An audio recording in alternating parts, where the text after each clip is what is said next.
Hello,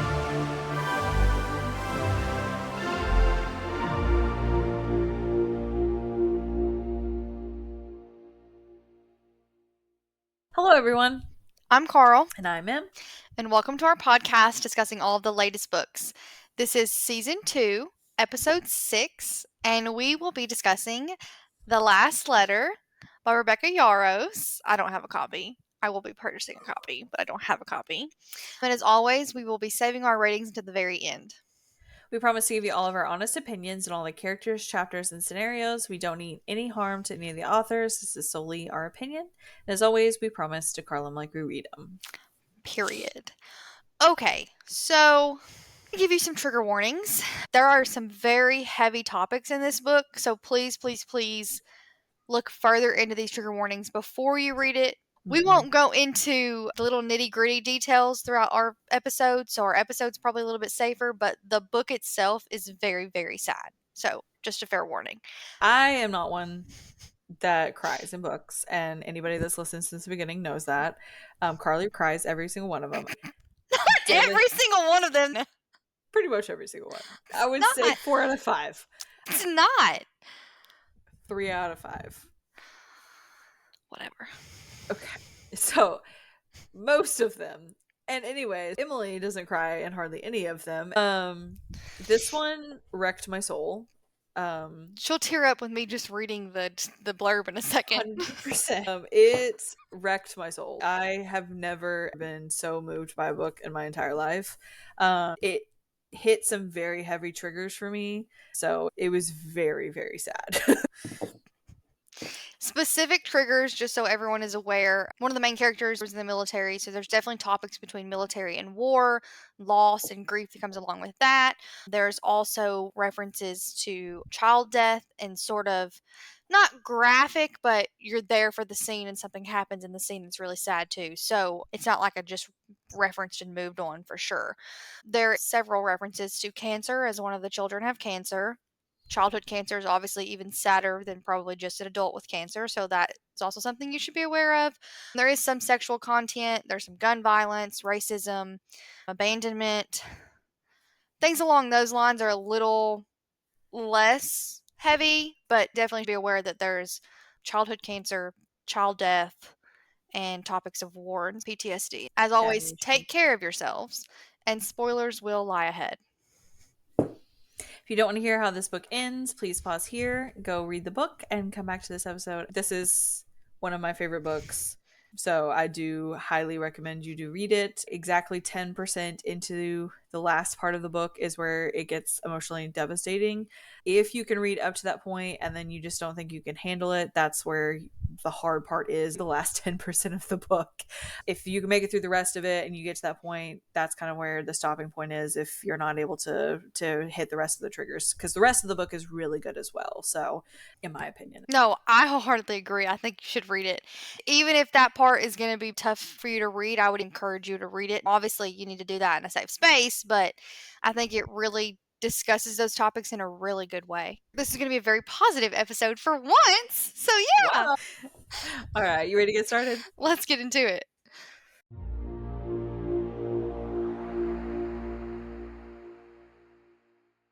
I feel like you should read the blurb. Do you want to give it a shot?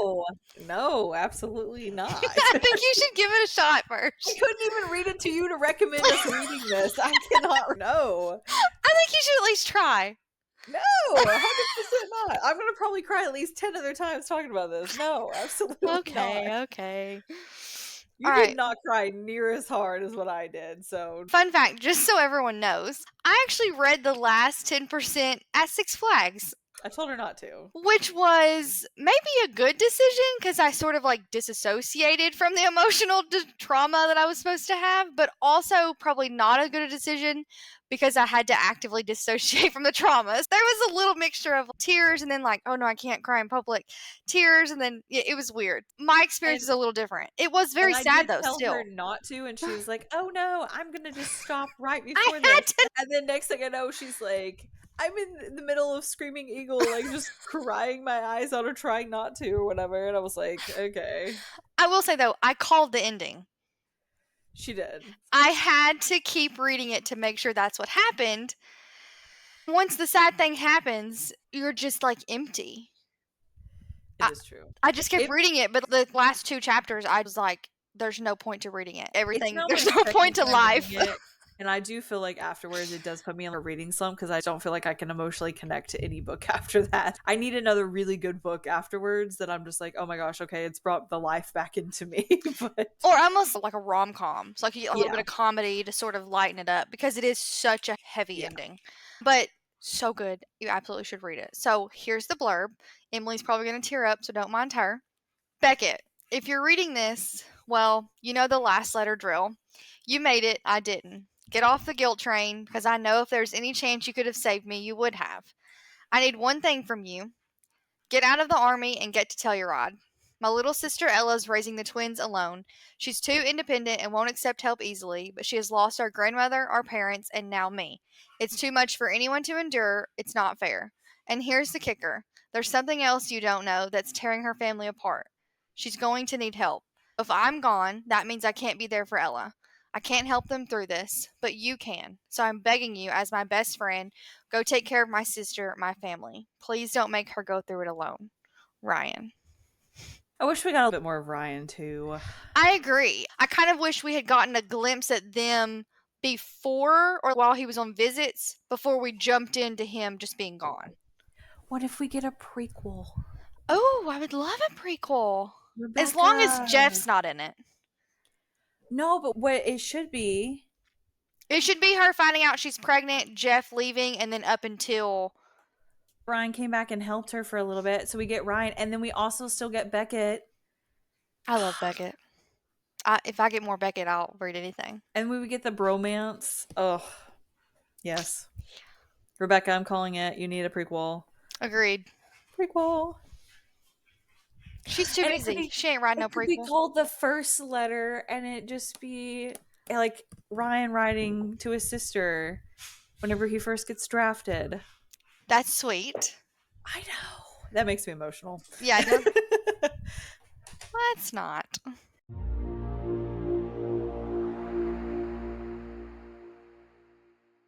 So, starting off the first part, we get Beckett Gentry, who arrives in Telluride at the dying request of his best friend Ryan to help protect his sister, Ella, whose kids are struggling, especially her daughter, who is diagnosed with cancer. Ella has a hard time accepting the help until Macy's surgery. Beckett decides that to keep it a secret that he has secretly been the man been writing to Ella for months under the call sign Chaos. How do you not realize that man's call name probably had to be when his dog's name is Havoc? I doubt she was familiar with everybody's call signs. You don't gotta be. He just told you the dog's name is Havoc. And you've been writing a man named Chaos. And this stranger shows up with a dog named Havoc. From the military. Who served with Ryan. I wouldn't associate it. You're a lie. I would have instantly, the dog name, no. But I would have instantly been like, okay, there's the random man's not going to just show up. Because especially whenever Ryan talks about him being his best friend. He's not just going to show up and it's going to be some other random man that he knew in the group or whatever. I agree. I also don't think I use this phrase to you, but if it is another random man, why is Ryan just pimping out his sister to everybody in his unit? Like, chill out, fuck. True. Calm down, Ryan. You're not a matchmaker. Well, she does say at some point he is always trying to be a matchmaker, so maybe she just thought that was normal. He's done that multiple times. He's like, hey, I like this guy. Come hang out with him. That's weird. I try to pimp you out all the time. You do, but you're not my brother. No. But we argue like sisters, so, That's not the same thing. Brothers and sisters, that's weird. My brother ain't pimping me out. In fact, if I liked one of his friends, he'd be like, you can't like one of my friends. It'd be the total opposite. I'm technically engaged to my stepbrother's friend, so You also try to pimp your brother out to me, so maybe you are a weirdo. That's what I was trying to say. He just deserves somebody that takes him for him, and he always goes for the wrong woman. I see how it is.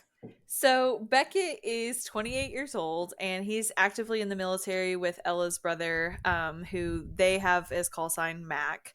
And Beckett goes by the call sign Chaos. He has a special ops dog called Havoc, which is a 70-pound Labrador retriever. They are going through different journeys, I guess you can say. So we go through a couple missions, kind of like the after mission in the camps. So they have where a young guy ends up in their camp. He ends up passing a few days afterwards. Beckett's extremely tore up about that because he knew that he wasn't ready. They talk about how he was possibly a part of some higher ups and that's why he was there in the first place. But basically, Beckett has no attachments to anybody. So Ryan's trying to get him and somebody to attach to, but also trying to help his sister Ella a little bit and maybe have her find somebody special or just somebody to talk to That's because kind of how I took obviously. it to start, was like, give Ella somebody that she can be honest with about Mhm. things, and like there's no, I don't want to say no risk, but almost kind of like there's not a risk Yeah. because Beckett doesn't get attached. So I don't know if Ryan intended for Beckett to get attached or not, but I feel like he did it to mainly help. I feel like it gave both of them someone to talk to and be honest with, and some sort of company that neither of them really would get on their own. Does that make sense? I do think Ryan did have the intention of them getting attached because he makes a comment at some point like you two would be good for each other, like you guys are just what each other needs or something along that lines. So I think he had that intention because he knows Ella is just like a warm-hearted person that just is easy for somebody to love, and he knew Beckett was just like a closed-off person that needed somebody to love him unconditionally. So I think it was a good mesh in Gotcha. Ryan's eyes to make them both stronger, I guess you can say. But Beckett's pretty much objected to it. He doesn't want anything to do with it. And then after the whole situation where the kid had passed away, he decided in the middle of the night he was going to go ahead and start writing Ella. They start having communications. We learn a little bit about Ella. She's 24 years old. She's a single mom of twins, Macy and Colt. Macy is quiet. She loves reading. She's confident but seems shy. And Ella does describe her as a really good judge of character and that she's really good at spotting lies. Colt, however, is more of the adventurous child where he's always doing something he's not supposed to. And he kind of gives several people second chances and doesn't hold grudges. She talks about how the twin sperm donor left shortly after they found out that she was pregnant. And then whenever Ella's grandma died, she had taken over Solitude, which is sort of like a bed and breakfast in Telluride that she runs. They start talking about how Ella is having a hard time with her finances for the B&B. I guess she had sold off 25 acres of the back of the property to help finance repairs and mortgage the property to the max. So that plays a huge part in some of the storyline that ends up happening. Ella takes Macy to the doctor. She's complaining about hip pain, and the doctor basically just says there's nothing wrong with her. He starts trying to explain, oh, it's maybe stress or changes at homes or growing pains. And they basically just said we can't fix the problem. Ella's not decides to take her home. Maybe they're right. Maybe there isn't something going on. But then within a few days, Macy ends up collapsing on the playground. And so Ella ends up taking her to the hospital. They start having meetings with doctors and they indicate that they're not quite sure what's wrong with her, but they need to do further testing. And they end up mentioning cancer at some point, which initially they think it's leukemia. They end up diagnosing her with a neuroblastoma, and they indicate that there's a tumor on her left adrenal gland and also her kidney. They do, however, also state that it's stage 4 and it's taking over 90% of her bone marrow. They said that the best chance is attacking it with really heavy chemo and that she has basically a 10% chance of surviving through the year, which Can I is terrible. can I just say, first of all, when I heard that she had a 10% chance to survive the year, it was already October at that point. Yeah. My brain thought like 2 months to the end of Yeah. this year. Later on, it clarifies that it was the 10% for the next year from that date forward. Yeah. But I thought they meant like the end of the year. And so then I started reading it and I was like, dang, this book's going to happen within a couple of months. Like I started panicking. And then that's not what happened. So Yeah, yeah. I was Yeah, confused. I do have to say, I think the first time I read it, that was kind of my impression too for the first couple chapters, and then I was like, oh wait, no, hold on. There's no way. Yeah. But I thought when she survived it and nobody referenced that she survived it, I thought maybe that's not what they meant because Yeah, wouldn't we be really celebrating if she survived the last 2 months of the year? I'm confused. yeah. Yeah. Well, and my thing was is a lot of the books we have read has taken place like super quickly. And so I'm just Yeah. thinking, man, we're covering a span of 2 months and there's going to be a lot of heavy things that happen in that 2 months if we're That's starting all why I this stuff thought at maybe the it end was of it. so devastating. I thought, "Oh my gosh, like, is she here and gone?" Like, that's what I That kept quickly. thinking. Yes, like, before she could ever even fully grasp what was happening, the kid's gonna die. That's kind of where I thought we were going, and then I was wrong, and I was like, "Oh, okay, I Yeah. clearly misunderstood. That's on me." Well, there was in Archer's voice, it took place in a span of a month. It was probably about as thick as this. So, I mean, but we've read other ones that we've made that comment before too. That it was very. Yeah. I have to say, this one is probably the first one I remember that took place in a realistic, real world timeline that didn't seem very rushed and like everything happening at once. No, I agree. I didn't expect the 6 months later thing that happened 2 or 3 times. Yeah, it took place over a span of maybe 18 to 24 months, somewhere Mhm. in that range. Yeah, So it was a realistic timeline that it made sense. It wasn't the third act breakup in the third week of them knowing each other's situation. correct. So we do have a very sweet moment that I do want to mention. It also was very, I mean, I didn't cry at this point, but it was just kind of sweet and touching that she talks about how Colt had cut off his hair because Macy was losing her hair. And I just thought that was such a sweet character development for Colt Yes. because that's kind of the trend where he was a supportive brother, he was a supportive friend, like the entire book. So I Agree. really, really liked that. I agree. That Um, was very sweet. and then we talk about how the uniforms end up showing up at the door to tell Ryan or Ella that Ryan had passed, but basically gives her no information other than it's classified. She also doesn't continue to get any letters from Chaos. So she's under the presumption that Chaos has passed away in the same situation that Ryan did, which I could understand where she assumed that because she thought she was so close with Chaos and then all of a sudden it's cut off for a few months and then this random person shows at the door. Maybe he had another friend he just didn't mention very much. And especially with her going through grief and being distracted with Macy's sickness, I understand where she would push it to the back of her mind and be like, oh, well, that's not very significant for me to think about too much. So I'm just going to move on. I can to an extent, but his interest from the beginning in the children would have concerned me. Yeah. So he would have had to tell me he was chaos a lot sooner, or he wouldn't have been around my kids. I'm gonna just be real with you. I I don't care how great you are. I don't know you. You know what I'm saying? That was Yeah. the one thing about it that was kind of unrealistic for me. Now I get it. Uncle Ryan knew him, so we trusted Uncle Ryan. But he also served in the military with Ryan. Yeah. Do we know if he's in counseling? Does he have PTSD that he needs to deal with? He's got this dog with him. I would have been a little bit more cautious with letting him have unrestricted access to my kids and unsupervised. So that was a little unrealistic to me. But that right there is what would have made me think, why do you care about my kids so much? Yeah. Maybe you are chaos. And then the dog's name Havoc. Come on. I thought it was more of the impression of if Ryan trusted this guy with his last letter to come and be here, Mhm. to me, Ryan had to have talked about us a little bit. He's not just going to be like, hey, I have this random sister I haven't mentioned at all, and, working with you kind of situations. That could justify a lot of it. I do agree that probably wouldn't have given him as much access to the kids as quickly as she did. But I've never had a child that's gone through cancer and then having financial strain on a business at the same time and then my brother passing and all that. I just think that's a lot to take on someone's plate on top of trying to take care of twin children at the same time. No, I totally agree. I get why she needed help.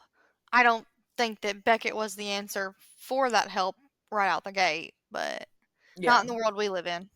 Well, I do have to defend Ella a little bit, though. She did kind of resist it at first because he kept saying, I'll help in any way. And she was like, no, I'm fine. Up until she had forgotten the binder at that appointment or whatever, she hadn't really let He was portion already or doing anything. soccer with Colt at that point. A little bit after that situation where, I don't think yeah, so because there were. it's after because surgery went good. They were able to save all of her kidneys or whatever. And then a few points later is whenever Beckett went for show and tell. So it was a little bit afterwards, but it was after he was kind of there for her before she trusted him. He showed up with a binder and hugged her in the waiting room. He also had like a well, and but she did say that Macy is not one to really like people a whole lot at first, and Macy did. She's a kid with cancer. Well, some I don't kids know. are insightful. Well, sure, I agree with that, but I think I would have held out a little bit longer for my kids. I mean, don't get me wrong, I love Beckett, so I'm not complaining about Beckett. If I was a single mother of twins who'd been doing it for 5 years on my own, and some random man showed up, it took her a while to even read the letter from Ryan. He was also there for some time before she confirmed he was actually there from Ryan. That was the first thing that crossed my mind is I probably would have waited a little bit longer or observed him with the kids before just letting him be with the kids. Agreed. I don't even think she ever made sure he had appropriate car seats in his car. He did because he's Beckett and he's lovely.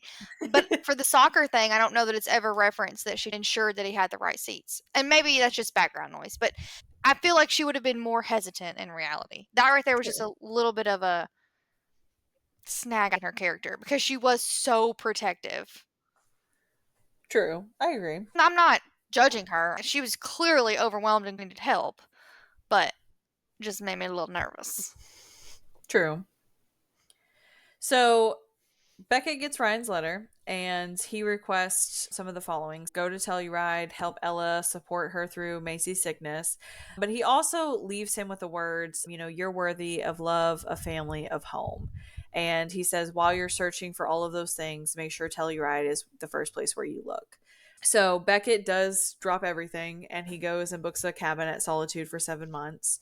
I do really enjoy that little exchange that Ada has with Beckett in the front lobby where she's like, oh, that's a dog. And he was like, yeah. And Haley's like, he booked it for 7 months though. So are we really going to say something about the dog? And she's just like, there's kids here. And Haley's like, but 7 months. He's paying in advance. Like, let's think about that. But yeah. I mean, heck, I'm sure 7 months, like a B&B somewhere, I guarantee is not cheap in the middle of the Colorado mountains. No. Especially he dropped when they talk about dime. Yeah. And especially when they talk about how close they are to some of the main ski slopes, there's no way that place was cheap. No, in the off season. And then I guarantee she raised her prices when she got that mention in the magazine as well, and the remodel and all that. Yeah. But anyway, so Ella drops by to see Beckett after he checks in, and he admits that his best friend has died, and that's why he's here. And Ella kind of has a shocking moment. She's like, "Say it." It kind of reminded me of Edward's thing in Twilight, like, "Say it out loud. Say it, vampire. Ask me what we eat," or whatever he says. Yeah, it was like one of those kind of moments. And so he ends up admitting that Ryan sent him to look after her. She freaks out, refuses to help, and says basically, you want to help, you need to tell me the truth about what happened. Beckett, of course, refuses and says it's classified. He can't. So Ella storms off. Beckett admits that somewhere between the letters Ella wrote to him, he fell in love with her. And the words that he uses, he had fallen in love with her for her words, her strength, her insight, kindness, grace under impossible circumstances, love for her children, and her determination to stand on her own. I could list 1,000 reasons that woman owned whatever heart I had. Ella states, I had lost Ryan and chaos and had been handed Beckett Gentry, like some kind of messed up consolation prize with a hero complex. She writes him off as wanting to be the savior, which honestly, I don't think that if Ryan had not wrote Beckett, I don't think he would have shown up. I think he wanted to be done with the situation and allow Ella to have peace and move on. He lost his one attachment that Beckett had. So I do think that would be hard for him to kind of, especially whenever he blamed himself for the situation. If Ryan had not wrote him that letter, I don't think he would have showed up. I wholeheartedly agree, and I think he had convinced himself he was responsible, and his Mm, guilt was just eating him alive. yeah. And if he had never read Ryan's letter and Ryan had never wrote him, or if he had never read Ella's letters asking him to come, he absolutely would not have come on his own. Yeah. Which is sad because we got a beautiful story out of it. So I'm glad it happened, but it would have sucked to go the other way. Yeah. The doctors end up telling Ella that the tumor has shrunk enough to operate on it. And Cole and Beckett have a really sweet conversation afterwards where he kind of runs across them and he's just like, "Hey, are you the psycho kidnapper that's living on our property?" And Beckett's like, "I'm not a psycho kidnapper, but I'm a friend of your uncle's." And Cole ends up having like this sweet exchange and he ends up deciding he likes Beckett.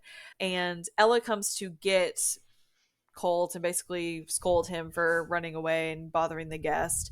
And Colt says, basically he's like family, which really touched Beckett because Beckett had never really had a family.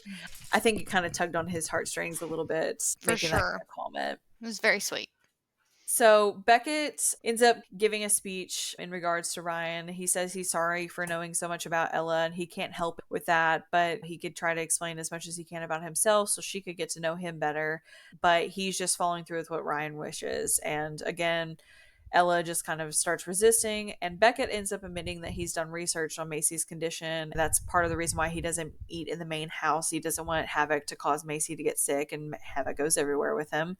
And I think that was the point where Ella was just kind of like, oh, like this man is like doing something sweet. I think that was the first point that she kind of went, you know, kind of a jerk reaction, like, oh, okay. Like, Yeah, I agree. he's actually taken a little bit of a step and he kind of tries to recover and say that, oh, I was researching with Ryan, like, which I'm sure they probably did once they both found out about Macy's condition, but I'm sure he took an extra step and learned some more that he normally wouldn't have. I think that was a level of effort that has never been matched for her either. So I think it Yes, really did take her by surprise. 100%. I mean, obviously, baby daddy left pretty quickly. I think there was a sense of abandonment even from Ryan and her perspective. Yes. It seemed like Ryan, her dad, baby daddy, even her grandma a little bit, she left me with this. I'm not quite sure what I'm doing here kind of Yep. mentality. She had quite a bit of sense of that in pretty much every aspect of her life. Ada and was it Larry, I think was the Mhm. groundskeeper. Those and Haley seemed to be like her closest ground to like Yeah. consistency, I guess is the best word. Yeah. So Beckett ends up deciding that since he's staying in the area, he does want to go out and get a job. So he goes to the Telluride Mountain Rescue and decides to become a part-time member. He jokes this is actually Havoc's the part-time member because she's the one with all the skill. Surgery is in 3 days, and so Ella is stressing out about the finances. She talks to Ada and she talks about how she had cut corners to lower her insurance plan, and now a lot of the treatments aren't covered. She has this exchange with Ada about how she can't trust Beckett. She is not sure why he's here, that she doesn't really know him. And Ada says, yes, you do. He's Ryan's best friend. Ryan wouldn't have had someone come to you without reason. So Ella ends up going to Beckett and asks him to see the letter from Ryan. She reads it. He admits he's been keeping this letter with him to remind him why he's here. Beckett kind of drops a bomb on her and explains to her that Ryan had planned to get out of the military, which she doesn't believe that, that was the case because Ryan, she compares very similar to her father who could not leave the military for her mother. So she just thinks Ryan kind of has the same mentality. And we don't really know Ryan well enough to know whether or not that was actually the case, but I don't think Beckett would have just said that to say that.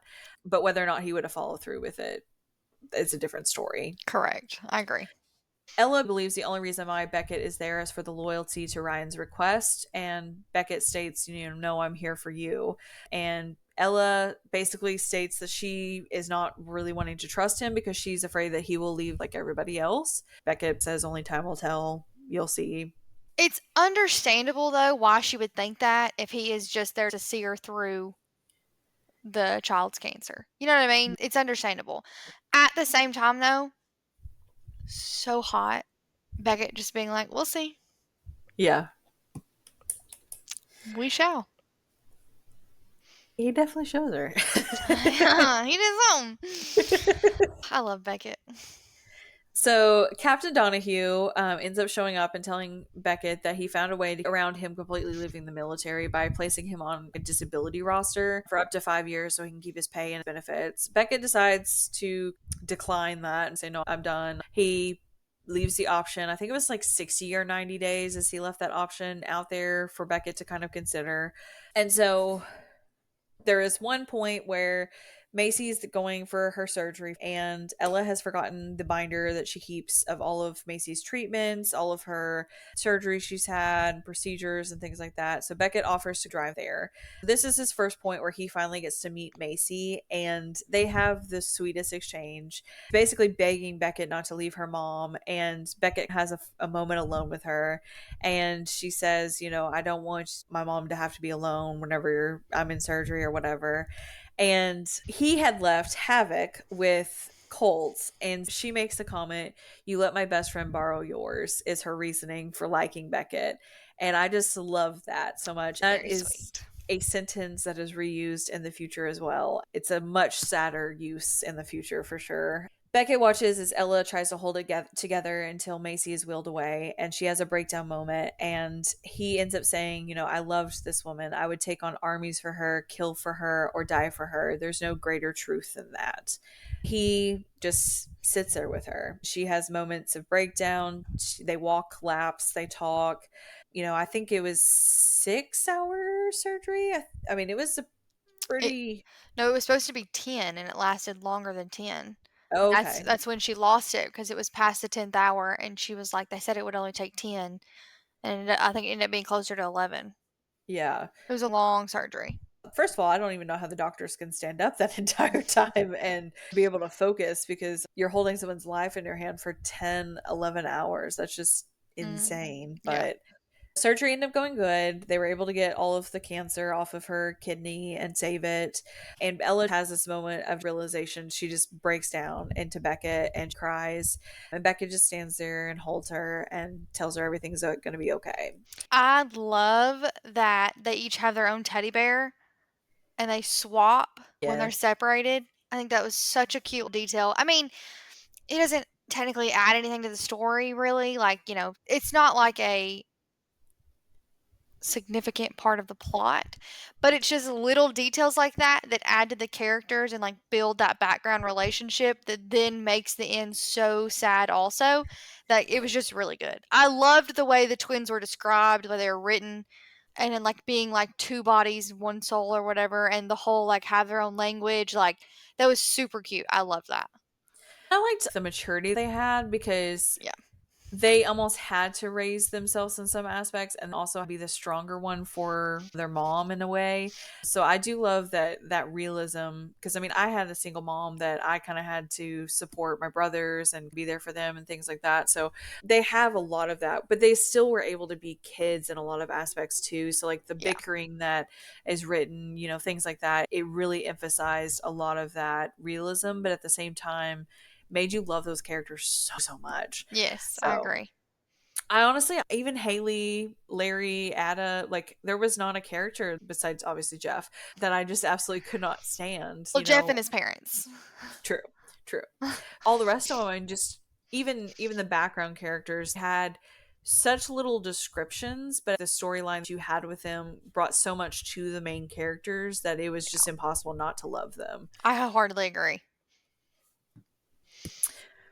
Speaking of ones that I don't like, the principal was one of those. They meet to discuss Macy's attendance, and they say that she hasn't met the legal requirements to move up a grade. And basically, instead of offering the fact that, oh, she can make up, class on the weekends, they're like, oh no, we have to hold her back. She has to redo the whole year. Which Ella pulls out a letter and she's like, well, here's the proof you said this is not going to affect her in the future. My only question about that is what was it really relevant for? Other than, I guess, showing Ella advocating for her, it doesn't actually get kicked out of school or anything. It doesn't become a big, you know what I mean? Like that sort of happens and then we move on. I think it was significant because they talked about how Colt is kind of neglected in a way. That's the best way I can word it. But so by taking her out and putting her in a home program, that means she's home a lot more with mom. She's still having that more time with mom. So kind of emphasizing on that. I also took it as a fact for the later dialogue with Beckett and the principal. Some of those scenes at the school, I think, is a lot. One of the major significance of that was to get her to the school for a particular reason, to end up running into Beckett, to offering about the soccer, to have those women flirting with Beckett. I think it was to emphasize that Ella's getting more one-on-one time with Macy instead of Colt, because Colt's going to be at school. Yeah, I get it, how it led to other things. I just don't Yeah. know why it her having to miss school didn't become a big part of the story. But also, I kind of was surprised that nobody suggested that they just homeschool both of the kids. That's what I would have said. I'd have said, well, if I'm homeschooling Macy, I'm homeschooling Colt. That's your option. Take your pick. Well, Colt seems more of like an extrovert, where Macy was more of an introvert. So, like, I don't think it would have been healthy for Colt really to have that time at home all the time. My thought was if my daughter's about to die, I'm going to keep my son at home too and give them as much time together as True. possible. Yeah. But I do get that. Like, I do agree that kids need socialization. I totally agree with that. My thought is just like, she might not make it the year anyway. True. I don't know. I just couldn't imagine her separating them. So, like, my brain kept thinking, like, how can we keep them together? True. I can see that too. Well, and so she does go end up seeing Colt, and she noticed Beckett's coming out of the classroom, and turns out Colt had taken off of Ella's calendar show and tell because she had been so stressed. So he just had asked Beckett to come. So he had brought Havoc up there for the little show and tell, and Beckett agrees to help Colt whenever he really would like to play soccer. Ella pretty much was like, no, it's fine. Don't worry about it.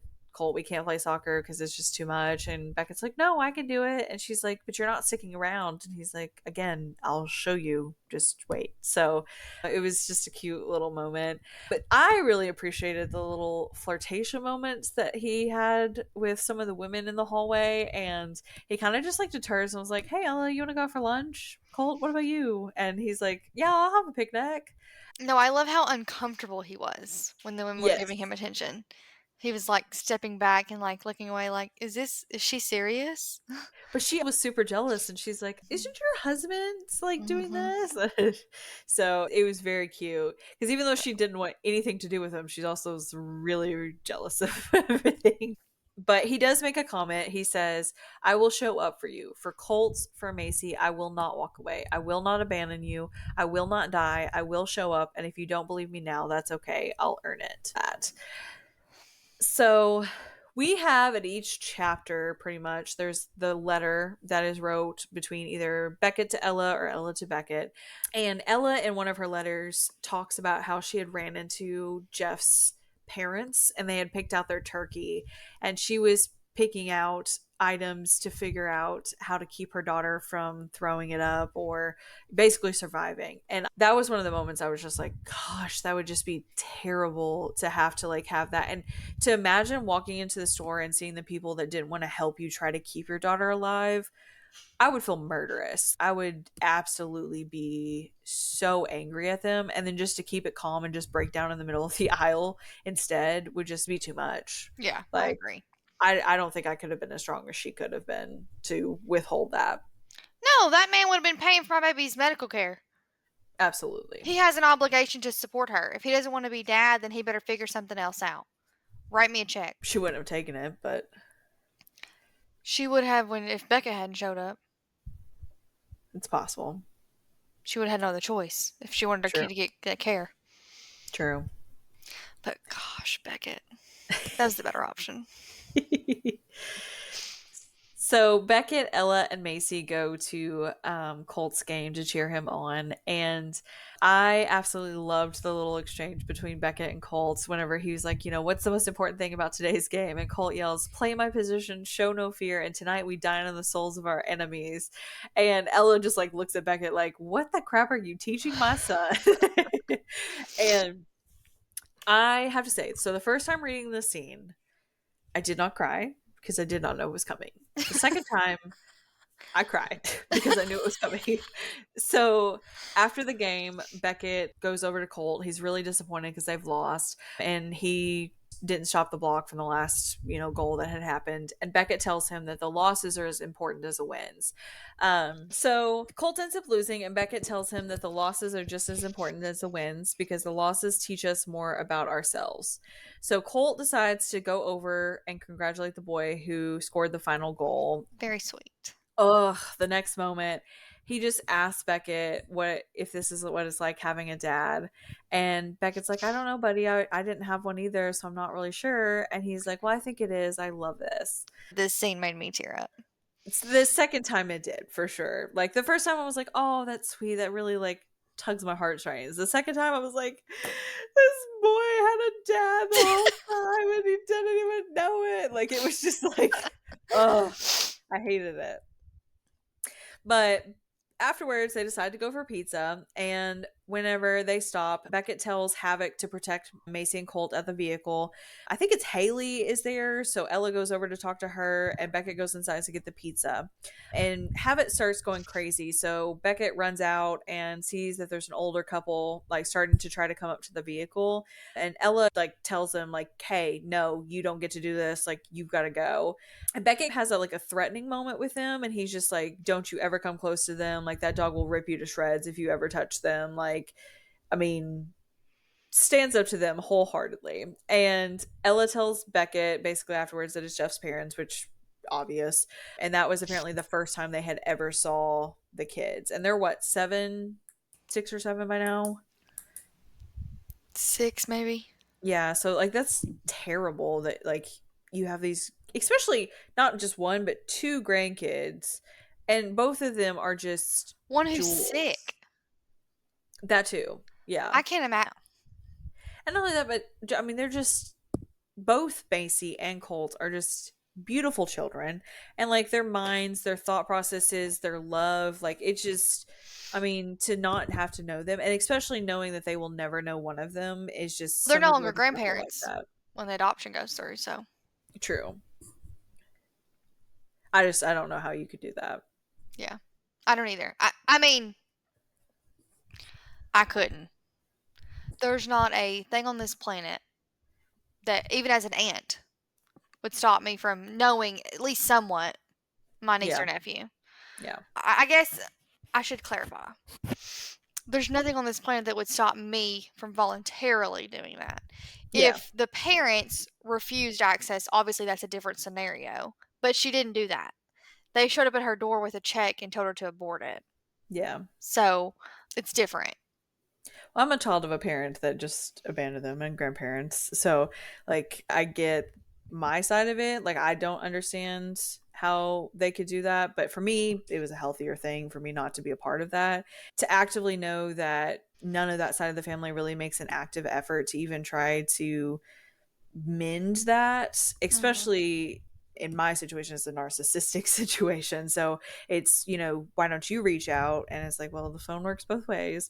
But in this case, the kids don't really have much say yet with it. They don't have that situation where they're even attempting to reach out and get to know them, especially when they find out they're sick. Like, to me, that would be like a catapult.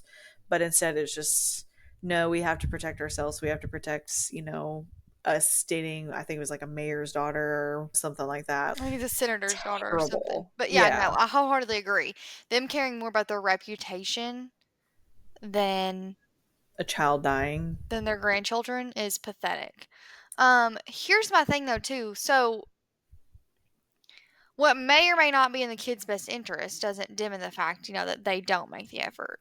So, like you said, you were probably better off. I think in the book, these two were probably better off as Oh, well. 100%. But you're still a piece of shit.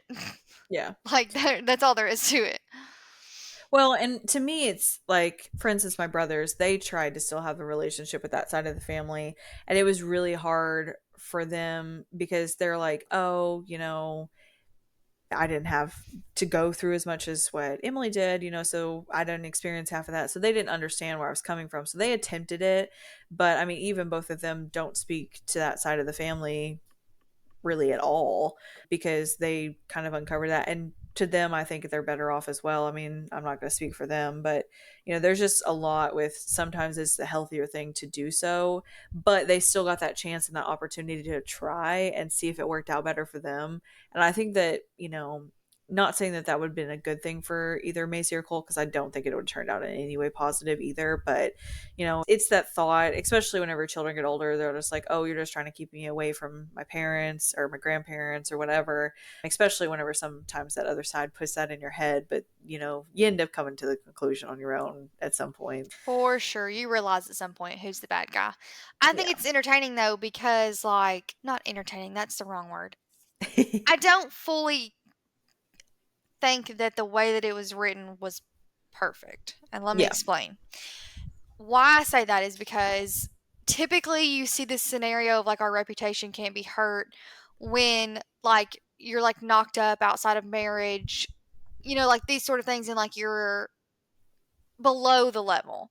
Yeah. And to an extent, I could kind of see that with Ella, but not really. To be quite frank, I mean, her her grandmother did well with this place. Obviously, it's a very nice place. She's obviously made it better, but they weren't like living in a trailer park.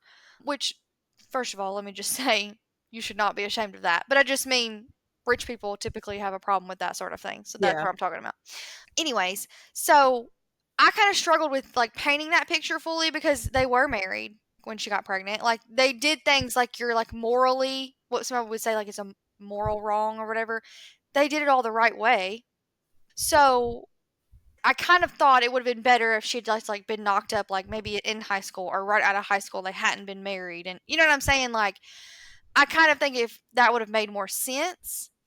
I know they didn't like Jeff with her, but the like you're lesser than, I felt like could have been a little bit developed differently.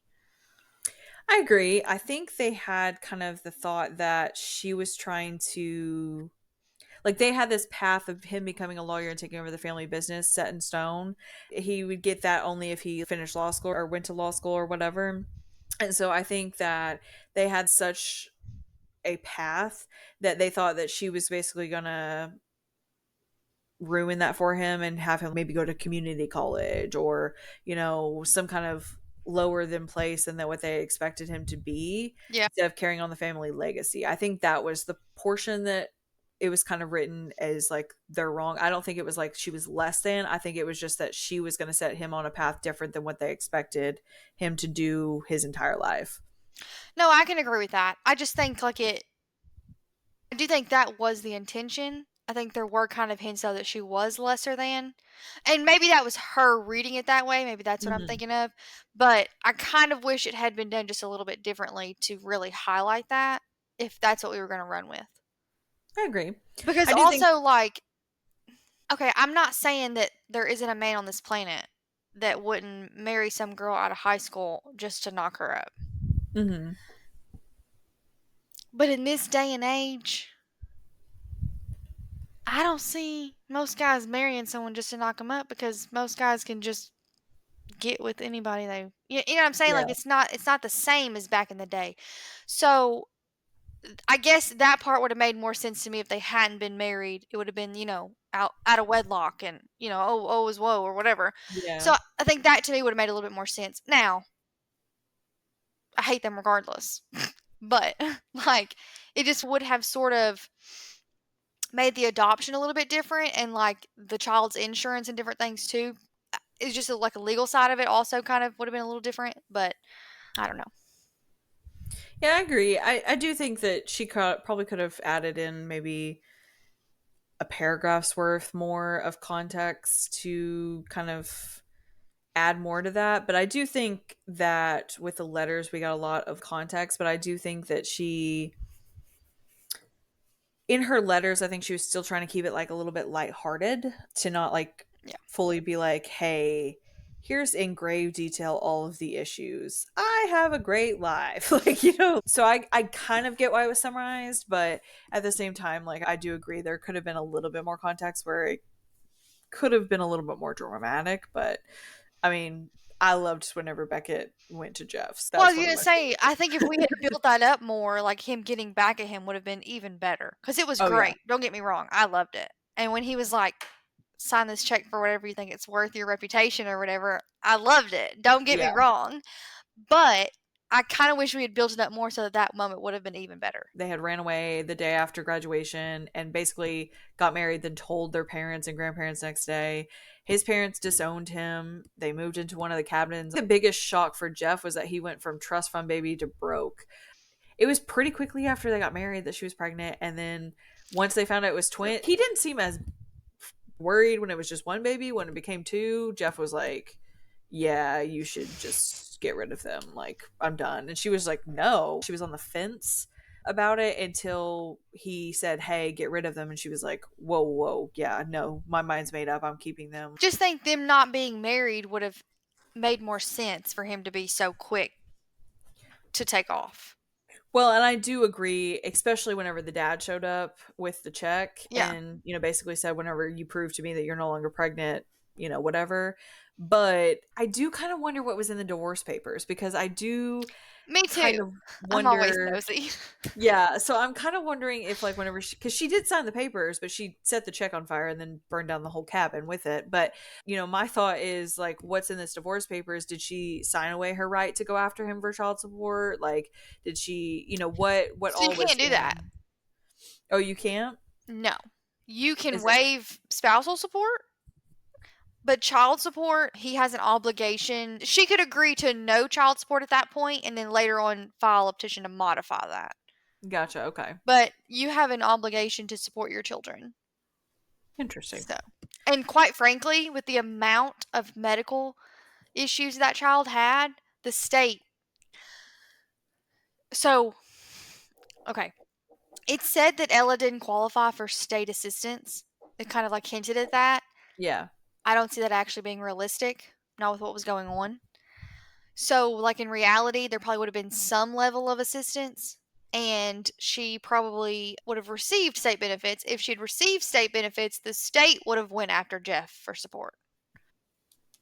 So, it's kind of, I don't know.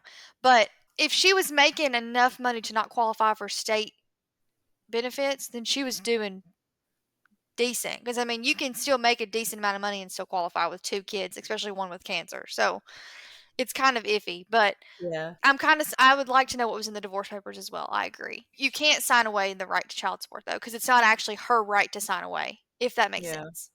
It's Okay. support for the kids. Spousal support is different, but if they weren't married very long, then he's not going to have any money to give her anyways for that. But, Gotcha. and like his inheritance, so long as he doesn't put it in an account with her name on it, that doesn't matter. And he didn't have it at that point anyway. So child support is the only thing probably in those divorce papers that would have mattered. And then, like, Gotcha. was there even a parenting plan, or was it only property and assets that were divided? Like, I wanted to know that if there was a parenting Well, plan. but it didn't seem like she really looked at it either. She just light it on fire, burn down the cabin. Well, because So if there was a parenting plan and he was like allocated rights, if he had, so we get to the adoption later on, obviously, and I got kind of panicked reading it because it took a while for the lawyer to finally say Jeff has to consent, and I know it was like Mhm. we were building up to it to be like this big end thing or Dramatic, whatever. yeah. But I was like, no, the judge is not just going to sign it. Like, Jeff has to either consent or you have to have a full blown hearing and show that he's unfit. And finally, we did get there. Yeah. But I got a little nervous. But so if he had had rights, if he had parenting time or decision making responsibilities and stuff like that in the parenting plan, the adoption would have been even harder. Now, he doesn't exercise it, it probably would have been granted, but it doesn't take 30 days. I can tell you that. It takes quite some time. So I was kind of glad we didn't go into grave detail about the parenting plan. We kind of just ignored it because it could have complicated things later on. But no, she cannot sign away her right for child support. It's technically not her right to sign away. Gotcha. Okay. So he had an obligation. And I'm actually quite frankly surprised that, well, I guess because she chose not to. Well, Like I she didn't said. really need his help up until when Macy was diagnosed. Well, yeah, but I mean, she really needed it at that point. Like it Yeah, wasn't just like she needed a couple extra $100 a month. She needed good insurance. And he would true. have had that. Well, I don't think that if she would have done the remodel at the same time, which of course she didn't know this was going to happen. Right. But if that hadn't happened at the same time, I don't think she would have had as bad of an issue with paying for everything. But just because it ended up happening at the worst possible time, Yeah. and then like honestly, Ryan left her with a whole lot with his life insurance either, because she said she had already gone through with it right before the first surgery. So I guess I would have liked, I don't know. I have a hard time believing that his military life insurance wasn't a substantial amount of money. And I mean, it's not a substantial amount. if she'd already blown through that with the first surgery, I don't understand logically how she was staying afloat with anything until Beckett came Yeah, along. yeah, So I guess I would have liked a little bit more detail about the like what she actually earns. Maybe she does earn a substantial amount of money from solitude. yeah. But it didn't act like she did. It acted like she was almost kind of breaking even right now. Well, let's look how much like a cabin in Colorado would rent for a night. Well, it's not going to tell us really what her income is because she has to pay all the bills and everything too. Well, no, but we would like, Taxes are probably crazy on that property. I don't know. I guess I just would have liked a little bit, which again, it's kind of insignificant because that's not the whole point of the story. But if we were going to bring it up, I kind of would have liked a little bit more detail to clarify so we could get the full picture. But I'm all about like logistics. I need it to make sense. That's just how my brain works. So when it doesn't, I have questions. I mean, there's cabins from like $200 to $400 a night. So I mean, just kind of cutting in the middle. She says she's busy for what, 6 months out of the year. No, I What think was it? she said more than that because she said there was winter and summer. 18 I mean, 9 months cabins. of the year. I mean, I don't know. I guess it made it seem like she wasn't earning that much, but she clearly had to have been earning a decent income. So maybe she wouldn't have qualified for state benefits. Okay, so if we just do an average of $300 a night for 18 cabins, that's almost $1 million for 6 months. But then all the bills she's got to pay. I I mean, don't I know. would say The way that I it wouldn't. was written wasn't like she was banking. No, but I mean, I wouldn't. I mean, for upkeep maintenance, I mean, I would assume it's very similar to apartments, which I mean, apartments they live in full time. So I mean, our utilities, insurance, things like that, it's about 15 to 20,000 a month. How many So apartments do you have? 52. I don't know how the cabins seemed like it might have been decent. I don't know. That's like 360. So I mean, that's still her banking 600,000. But it wasn't written that way. Yeah. Which of course she's doing the remodels. So I mean, if I thought she refinanced though. Like not refinanced. She took out a whole entire mortgage to pay specifically for the repairs. So all of her profit that was coming in wouldn't be going towards the repairs. But she would have a monthly payment on that mortgage. yeah, which we don't know how much that would be. It wouldn't be $100,000 a month. I don't know. I don't know. It just did. I would have liked it to be a little bit more explained. Yeah. So that because my brain, that's just the way my brain works. I gotta have the logistics. Emily skips past details. My brain gets caught on non-important details, and I can't get Yeah. past it. That's just Yeah. how I am. So Well, we just spent like 8 minutes trying to do the math. yeah. So It comes out. but if she is making really good money, maybe she didn't qualify for state benefits. I don't know. But the way it was written sounded like she wasn't. So Yeah. would have liked more. Which of course she does have the employees and stuff like that too, which Yeah. she feeds the people too. So that's probably where some of the more expensive stuff comes in for sure. Yeah, it sounds like because they're kind of not like totally out of touch with a local town or whatever, but they're just not in like a big area to get. Off the beaten path. Yeah, like that's kind of the point. Solitude. The way you said solitude, and then it just went dead silent. Oh gosh, okay. So Beckett refuses to act on his feelings after the soccer game. They go back to the house, and Ella kind of tries to make a move, and Beckett was just like, "No, you're Ryan's sister. I can't do anything." And they end up falling asleep on the couch on kind of their separate spaces. But Colt ends up waking them up in the middle of the night and says something is wrong with Macy.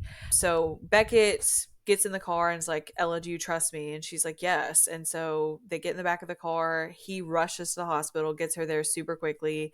And they end up finding out that her PICC line has become infected and it's showing signs of sepsis, which Ella kind of gets a little offended. She's like, I cleaned this like thoroughly.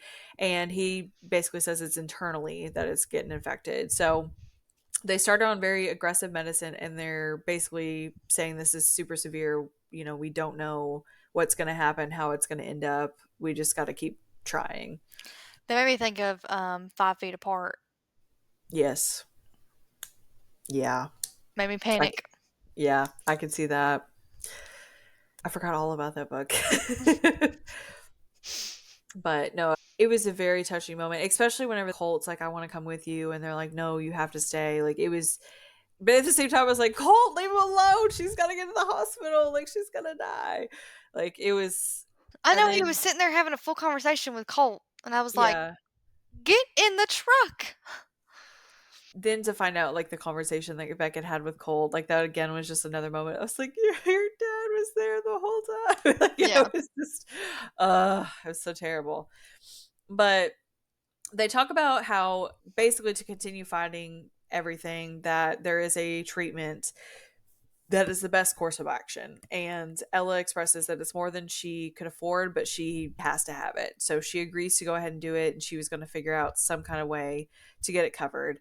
So Beckett and her kind of have a conversation, and Beckett ends up finding out that, you know, Ella's insurance is not paying for all the treatment, and that the treatments and then also the stem cell transplant that she needs is nearly $500,000.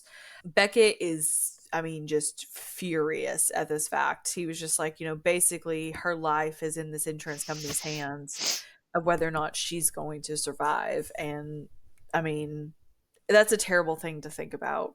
You know, what is the cost of my child's life? And I hope that nobody ever has to go through that. I'm sure it will happen, but I hope nobody ever has to, because I couldn't imagine. No, absolutely. I also loved the sort of like reality moment that it kind of gave Beckett because he hasn't experienced that. And like Ella's been living in this for so long, and she's like, this is this much, and this is that, and this is that, and this. And he's like, what? You've been paying this out of pocket? Mm-hmm. And it's about to get worse? Like, and he's like full panicking, and she's like, I'll make it work. We'll figure out. I'll make sure she gets what she needs. And he is just like in full panic mode and like, this can't be possible. Yeah. So I kind of like seeing the difference too there. And I think that's sort of it also kind of hints like how I think men and women in general handle things. So Yeah. that was fun. Well, and I do think that was also a good point in the story that Ella dropped her walls with Beckett and was just really like, this is how deep I'm in. Like, this is where I'm at. Take it or leave it. And Beckett was like, crap, you really, really have been going through more than just what I thought you were going through alone. Yeah. Oh, I loved the moment after the hospital where Macy's doing better. And so Beckett tells her to go to Colt's graduation.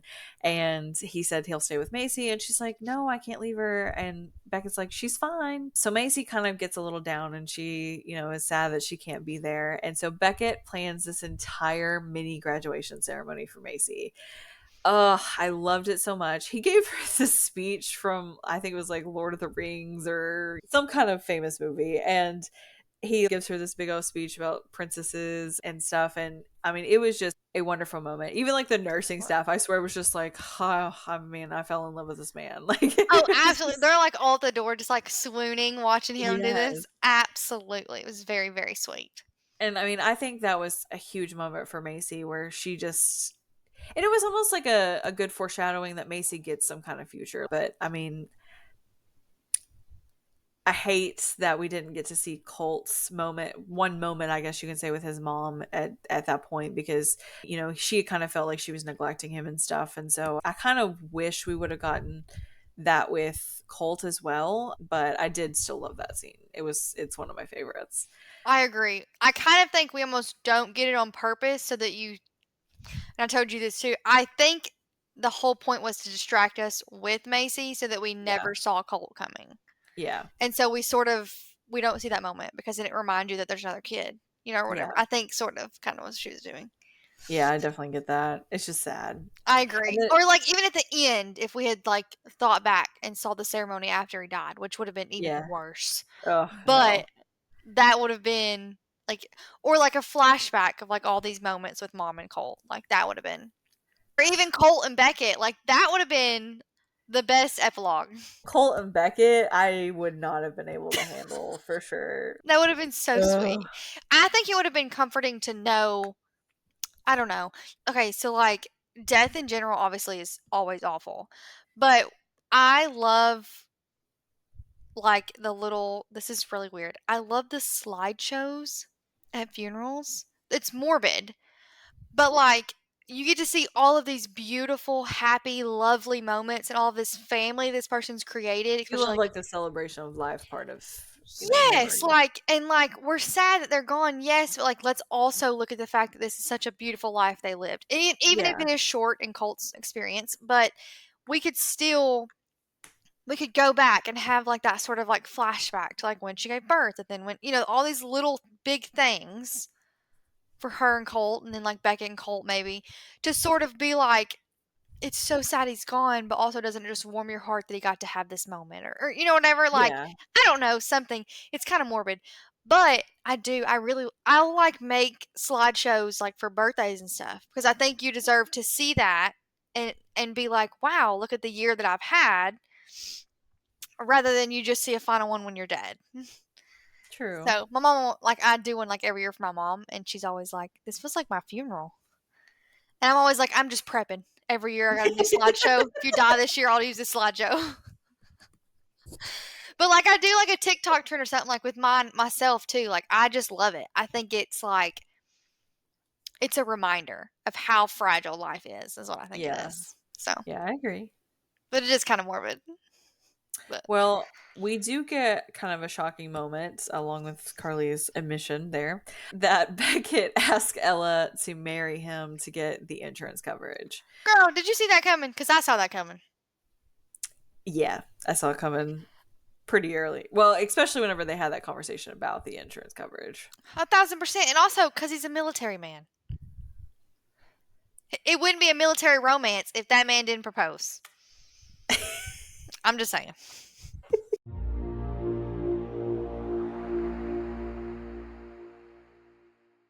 Ella is stunned by Beckett's offer to marry her, but she's unsure if she wants to take that chance. She agrees eventually to allow him to adopt the kids, but they decide to keep it a secret from them. After Macy gets treatment she needs, the insurance investigator calls. Ella denies kind of his offer at first because she believes that Beckett will end up hurting them. And she kind of throws in his face the only way she's going to trust him is if he tells her what happened to Ryan. And I didn't really like that. No, and she admits later on that it wasn't fair. Yeah. And she ends up having a conversation with Ada, whatever, however you pronounce her name. And Ella states that she's scared that he will cancel the treatments after he leaves.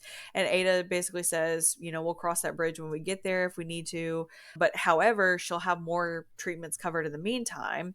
And she makes the comment, and I loved the scene. And she says she doesn't know how she's going to trust him with her kids. And Ada says, that's a lie. Absolute lie. You've already trusted him with your kids. What are you talking about? You don't trust him with you, but you trust him with your kids. Get her. So I think that really that comment just opened up Ella's eyes, and she's like, well, yeah, that's kind of what the truth is. Yeah. So she does agree to meet with an attorney to weigh the options, which the attorney's a coworker of Beckett's, and he suggests basically the adoption's the better option, but they will have to get Jeff to give up the rights. So Beckett just offers that he will go ahead and handle him, which handle him he does. Yes. So he goes to Jeff's office, which He can handle me. Sorry. I lost my headphones. Sorry. That's inappropriate. So he's a practicing. I just want to add, okay? I don't even like military men. But I love Beckett. I love Beckett.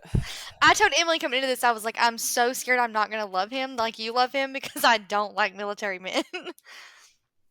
But I did. No worries. Anyways. It really didn't emphasize a lot on military, and he's not like most of the military guys that I've ever met. Well, So that's what I was about to say. It's the personality of the yeah, military men that I don't like. And like thankfully he didn't have that personality. no. So Beckett goes to visit Jeff, who is a practicing attorney in Denver, to get him to sign the paperwork. And he basically asks, like, what are you doing with my kids? And Beckett says, you might be their biological father, but you're sure as hell not their dad. You've never so much as seen them, spoken to them, or had any interaction. They are not your kids, they're mine.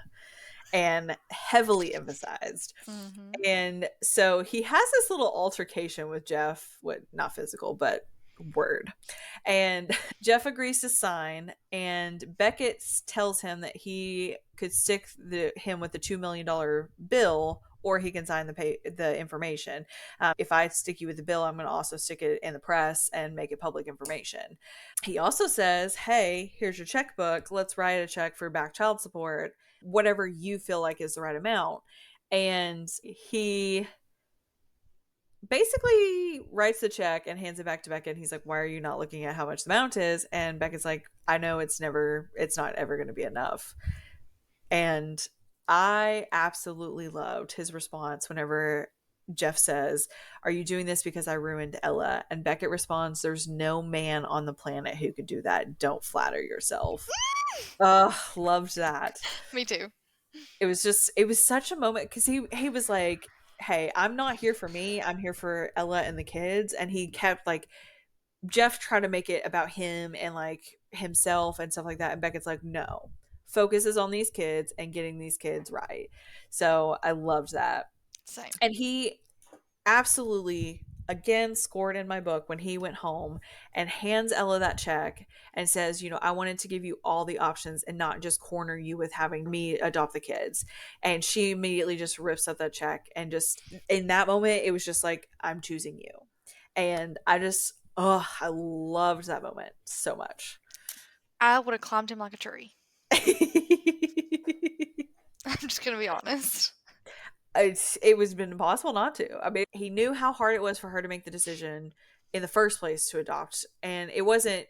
I mean, I'm sure he probably knew what the real reason was, but it was just, hey, I'm giving you an out to not have me. But I also loved Ella's response to it, because she was not wanting to still take something from Jeff that, kind of like a dangling thing that Jeff would possibly keep over her in the future. But Yeah. then again, it was also for the fact that she was just like, no, my kids deserve to have someone like Beckett in their life, and I'm going to allow them to have that. Even though she continues to keep them a secret, but she still allows him to be there. So, Yeah. Agreed. and again, Beckett wins major brownie points whenever on adoption day Ella kind of complains how she hasn't been able to shave her legs, or buy her new clothes or anything like that. So Beckett just hands Haley over the card and says, I'll cover the front desk, you take my girl to have a good spa day. The next kind of scene we get after they do the adoption is Ella ticked off because Beckett has hugged her goodnight, and Ada was like, well, I'm staying the night, so you can go do whatever you want to do and do something about that hug. And I was like, no, I've got to stay here. And it was like, again, I'm staying the night, so if you need to stay out all night, you can. She said if you just sit out all night and maybe even late morning. Yeah. She's like, And go. yeah. And so Ella decides to take her up on that. And she goes over and confronts Beckett. And she's like, so when did dropping your date off at the house end in a hug? They end up making out, and Beckett tries to pull away, and he tells her to like think this through. And so Ella does end up admitting that she loves him. And he ends up saying, I've loved you since the beginning. Nice to know you caught up. And they have a amazing evening together. I thought I Yes, was gonna die from the I sexual mean, we're tension. like 60%, 70% through this book at this point before we finally get this moment, but it was so worth the wait. She kept saying like she didn't want to like rush into anything or whatever, and I'm like, you married Jeff out of high school in order to be able to sleep together. Yeah, girl, hmm rush it. Well, and Ella gets super awkward in the morning, and She does get. she thinks that he only said the things that he said to her because he wanted to sleep with her. And Beckett reassures her that he told her he loved her because he loved her, and he loved her way before they ever slept together. Which I still don't know if Ella fully believes that, but I don't think so. if anything was coming out of Beckett's mouth, I think I would have believed it. But He could have that's told me the sky was whatever color. rainbow. The sky was falling. Absolutely. Chicken Little. Okay, Absolutely will. sure. Where should Whatever I you take say. shelter? So then Beckett spends time building Colt a treehouse while Macy's getting her treatments. And Colt again makes a comment that the second time around I cried. And he says, "So this is what it feels like to have a dad." And he's like, you know, I don't know, buddy. I've never had one. Again, that same kind of conversation. He's like, no, this is it. This is what it feels like. And he says it, I think he refers to it with such absolution that it was impossible to like question it. Mhm. It was so sweet. And they even had like a harness system for Macy to help her up into the treehouse. It was so, so, so, so sweet. It was so sweet. They end up celebrating Macy's 1 year mark that the doctors didn't believe she'd pass, and they said that she's in partial remission. However, in that midst of that celebration and that excitement, Ella ends up receiving a call from the insurance investigator and saying that she's requesting a meeting after disclosing that Beckett is technically still with the military. Red flags go off in Ella's mind, and she decides to confront Beckett. He explains that the only way he could keep his insurance was by going on that disability roster. He said that he had declined it at first, but he only accepted it after that was the only option. He said that he didn't tell her because he was afraid that she would see it as a get out of free jail card, which is exactly what she did. Yeah. The insurance investigator shows up. Captain Donahue also comes, and the interview requests the letter in which Beckett got from Ryan. Ella kind of puts up a fight that's kind of invading privacy, but he does willingly hand that over. Donahue also states that he didn't put him on disability for the benefit of the insurance. It was because he was unfit to return to duty, which Beckett does end up elaborating that he really was not in a right headspace, after a certain situation had happened. The investigator tries to understand why he didn't just marry Ella and just adopted the kids. Ella ends up admitting, which kind of shocks Beckett, that she says she doesn't believe in marriage because of the past, which wasn't really part of the conversation whenever they discussed marriage. So I don't really know if she said that in the moment because of the investigator or if she actually meant it. Donahue ends up confronting the investigator and said that all of this was kind of personal because apparently she was the sister to somebody who had been injured in their unit, which small world. Yeah, but also, why would you target him? He Well, didn't injure him. they said that he was kind of doing it to get back at Captain Donahue, but I don't really know how that's getting back at Captain Donahue in any way, other than maybe if she did trigger that it was an open, like Donahue had put Beckett on this disability roster for the insurance, then maybe it would have gotten Captain Donahue in trouble. You think the good old boys club would have cared? Probably not. No, that's why when she called her supervisor, he said, "Get out of there and leave those people alone." Yeah. Not with the level that they were. They're not just like your everyday army No, they're brats. special ops. Like, Yeah. they're very high up, very important people, very classified. Like, Yeah. so there's no. They would not have just cut Donahue loose, and he wouldn't have gotten in trouble for doing. No, I'm sorry, I don't believe that. Mm-mm. He knows too much. You almost can't. You know what I mean? Yeah. You gotta just kill him, I guess. That'd be your alternative, and you can't do that over some insurance fraud. So I would hope you're not doing that over some insurance fraud. Well, and what really bugged me, which also bugged Ella pretty bad, is whenever the investigator said that she talked to Colt at school and he said he didn't have a dad. First of all, I don't know how she was able to do that appropriately. Yeah. And second of all, it's not like she just passed Colt in the hallway and was like, "Hey, Colt, do you have a dad?" And he was like, "Nope," and just like carried on to class. So she Yeah. had to like pull him out of class or something. Yeah. I think she says that he happened to be in the hallway when she was led in the front to talk to the front desk or something, but that's a Yeah, load.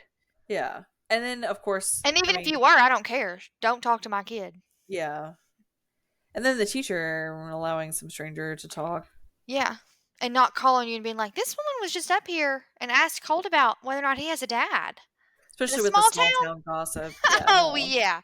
They would have called Ella. Well, and so Beckett ends up bringing out Chaos's letters, kind of the last resort when this woman's just not backing down. And he turns to Ella before he hands them over and he says, I should have told you, and I know this is going to cost me you, but I can't let another kid pay for my mistakes, especially not Macy. And so he admits that he is call sign Chaos.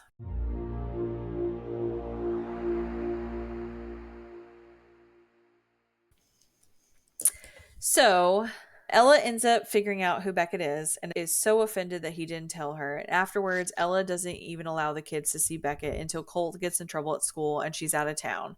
After a while, they agree to share custody in a sense until one night they let their feelings win. The next day, tragedy strikes and their family would never be the same again. So he admits the reason why he didn't say anything was because he believes that he's the reason Ryan got killed. He states that after he accidentally killed a child, he wasn't handling it very well, so he took himself out of the next mission and Ryan signed up for it.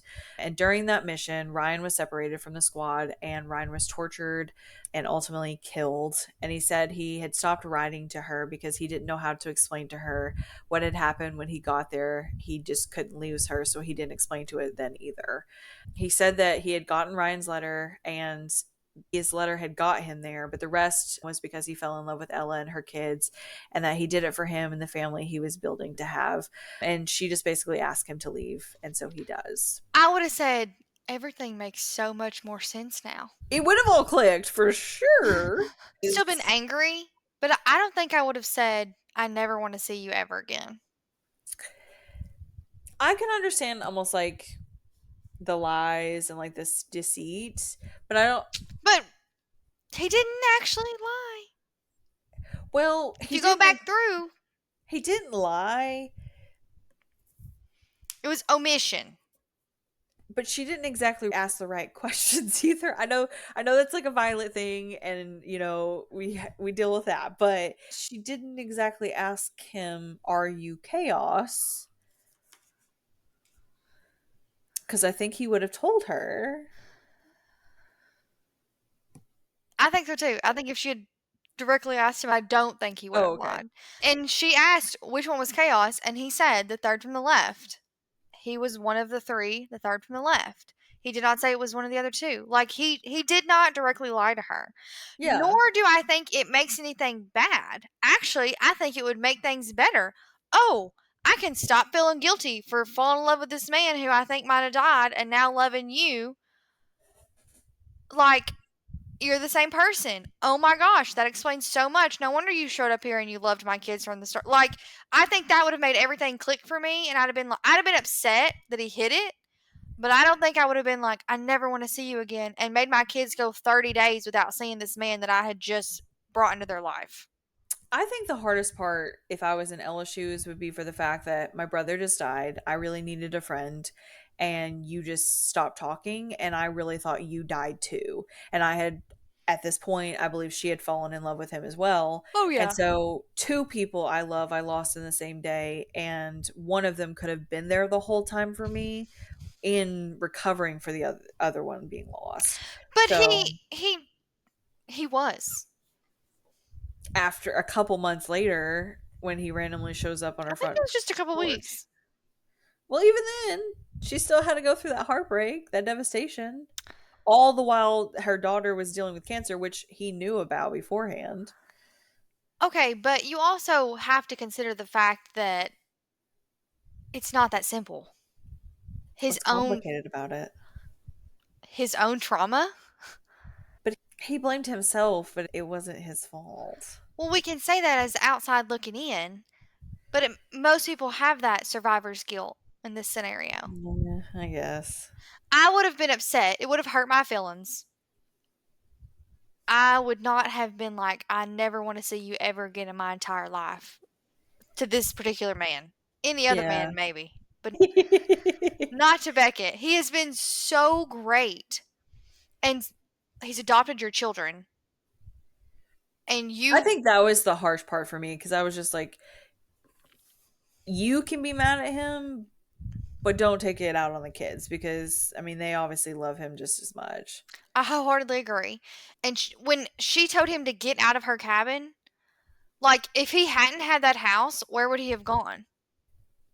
You know? Well, So, she thought he went back. which is even crazier. You mean to tell me you brought this man into your kids' lives and then you're okay with him just going, even though you know in his bones he's a good man? Yeah. That's crazy. I can see why. I mean, I'd be hurt too, and he would be groveling for quite some time for me for that relationship sort of side.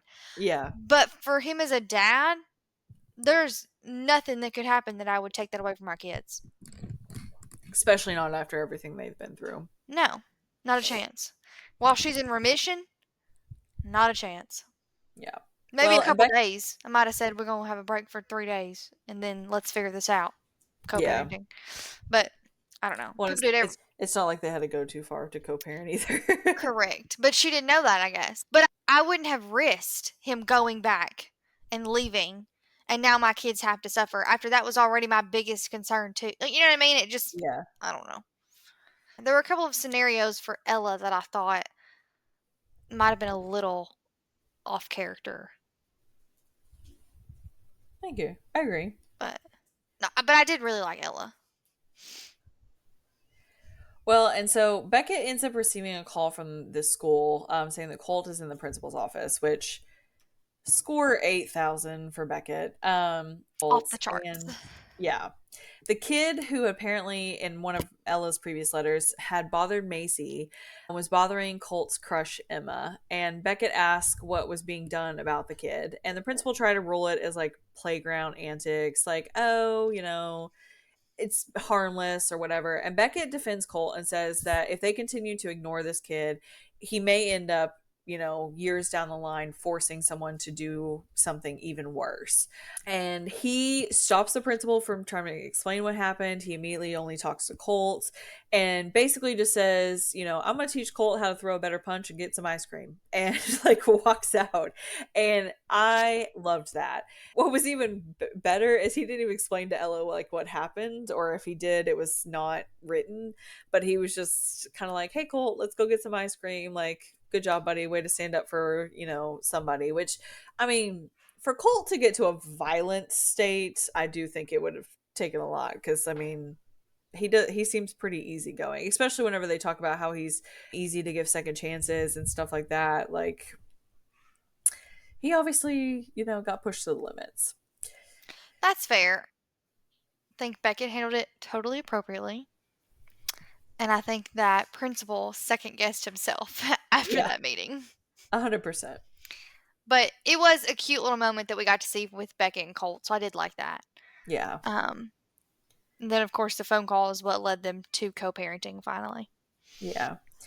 Which Beckett ends up taking Colt back to his house, which we end up finding out he had purchased the acres that Ella had sold off and had bought a home or built a home for him and Ella there.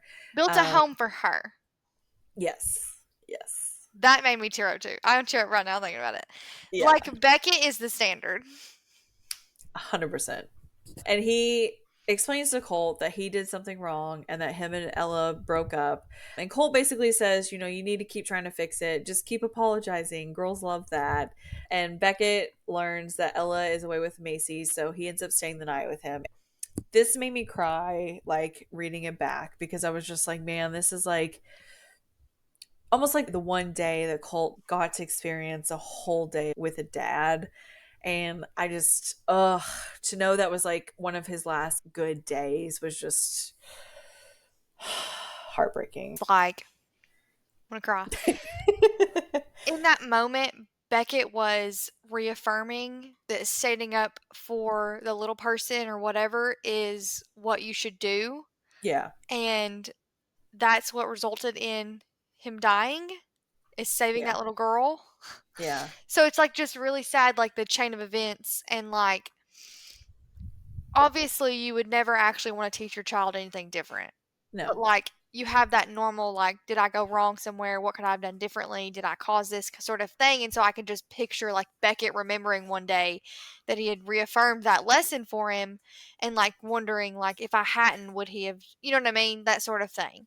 Because the reality is these little six-year-olds, him first of all, very impressive to say that the least, that a 6-year-old knew enough to push the little girl out of the way when the cliff started falling. Yeah. It's a little far-fetched, but we'll go with it.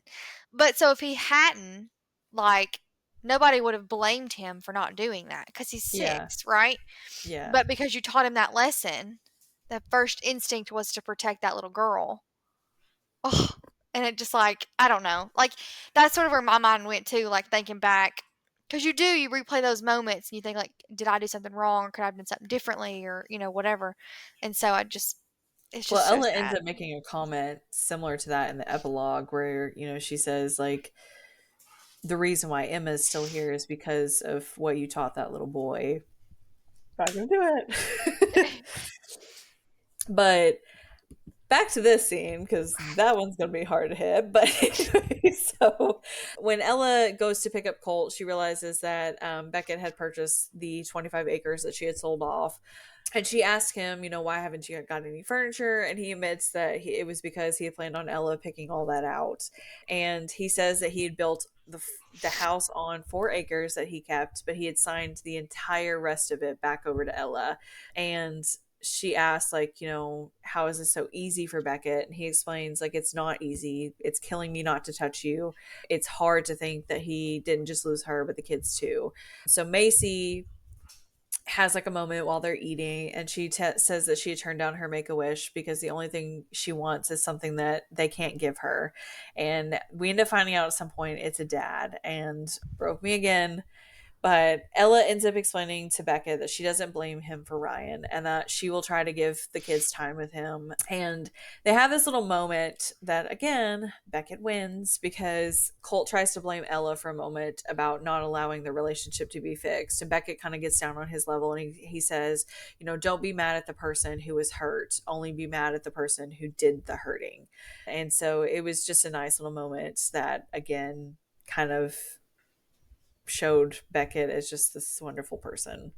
We end up finding out that Beckett actually takes the step to get a full time job with the recovery squad that he's been working for. He finally agrees to let his military family go. And Macy ends up announcing that she is officially cancer free, which Beckett and Ella ends up kind of rekindling things. And they wake up the next day to take Macy and Colt on their field trip, which ends up being an absolute day from hell.